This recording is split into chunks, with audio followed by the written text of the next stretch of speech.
Keputusan Menteri Sekretaris Negara Republik Indonesia Nomor 87 Tahun 2021 tentang pengangkatan dalam jabatan pimpinan tinggi Pratama di lingkungan Kementerian Sekretariat Negara. Mengangkat 1. Kolonel Penerbang Yostariza SE sebagai Kepala Biro Pengamanan Sekretariat Militer Presiden Eselon 2A.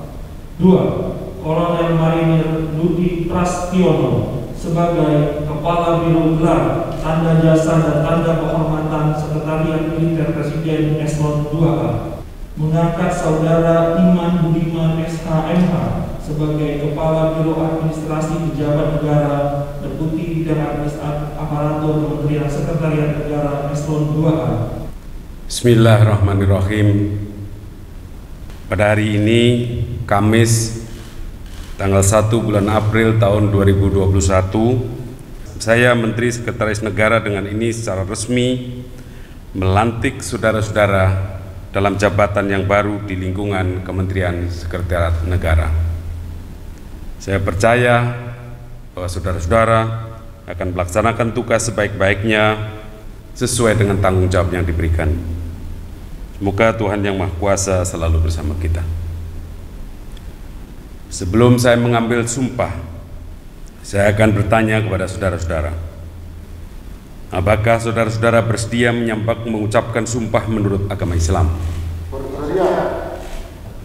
Saudara-saudara yang saya hormati yang baru saja dilantik, saya menyampaikan selamat dalam tugas yang baru dan sekaligus menyampaikan terima kasih kepada pejabat yang lama yang sudah menjalankan pekerjaan dengan sebaik-baiknya. Pada pejabat yang baru, saya ingin menegaskan sekali lagi beberapa hal yang sudah terlalu sering saya sampaikan, bahwa saudara-saudara bekerja di kementerian yang sangat dekat dengan Bapak Presiden dan Bapak Wakil Presiden, dan bahkan mengurus hal-hal yang ditandatangani langsung oleh Bapak Presiden. Sebuah kesalahan kecil akibatnya sangat fatal. Sebuah masalah kecil akibatnya sangat fatal.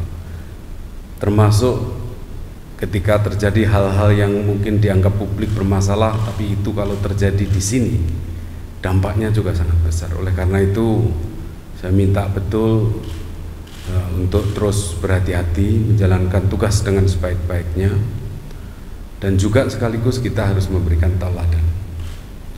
Jadi tauladan kepada yang lainnya. Karena sekali lagi posisi kita sangat dekat dengan Bapak Presiden dan Bapak Wakil Presiden. Kita menjadi simbol, kita menjadi wajahnya Bapak Presiden dan Bapak Wakil Presiden.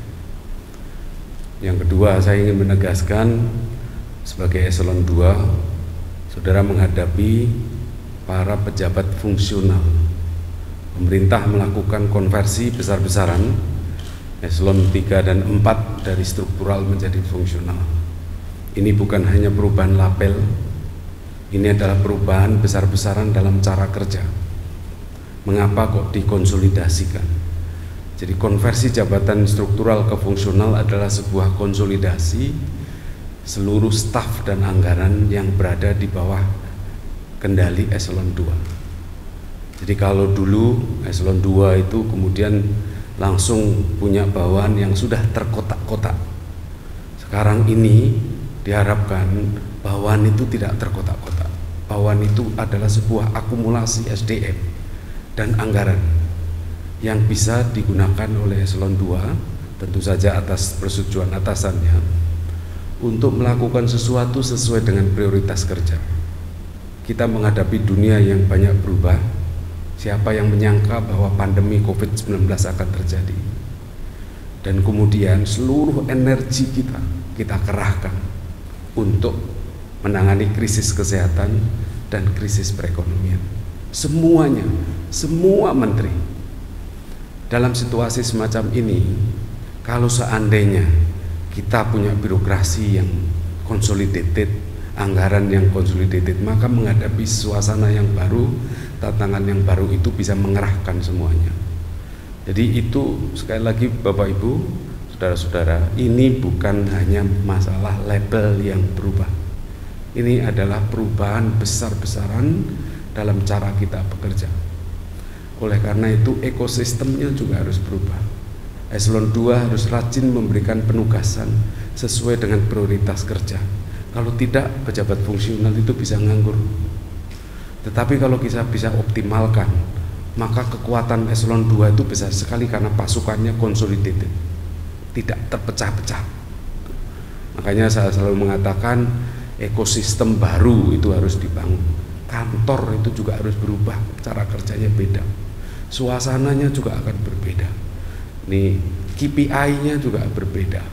Ini yang harus terus kita lakukan. Jadi ini berbeda dengan eselon 2 sebelumnya. Saudara adalah eselon 2 di era yang baru saja pemerintah mengkonversi dari pejabat struktural menjadi fungsional untuk eselon 3 dan 4. Saya kira dua hal itu yang penting saya sampaikan. Saya ingin menegaskan juga digitalisasi nggak bisa dihindarkan lagi, debirokratisasi juga tidak bisa dihindarkan. Ini program kita lama, sudah 6 tahun yang lalu. Kita akan teruskan, kalau bisa pekerjaan-pekerjaan disederhanakan, prosedur-prosedur disederhanakan, kemudian beban-beban manusia banyak dimintakan bantuan kepada digital, pada teknologi IT, teknologi digital, bukan hanya pekerjaan administratif, bahkan untuk pekerjaan analitik pun sudah mulai bisa dilakukan. Ini yang juga kita harus lakukan. Saya ingin staf kita itu bisa melakukan kerja sebaik-baiknya, menghasilkan kerja yang optimal, tetapi tidak harus lembur sampai nggak karu-karuan begitu. Jadi saya selalu menegaskan bahwa kita juga berhak untuk punya waktu untuk belajar, punya waktu untuk melakukan inovasi dengan cara kerja lebih efektif, kerja lebih efisien, memanfaatkan teknologi dan selalu berinovasi. Saya kira itu yang bisa saya sampaikan. Terima kasih. Assalamualaikum warahmatullahi wabarakatuh.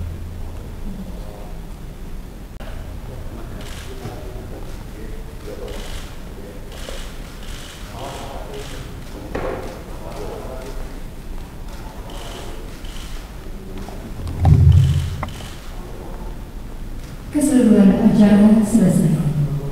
2, 3 lagi Pak. Terima kasih Pak.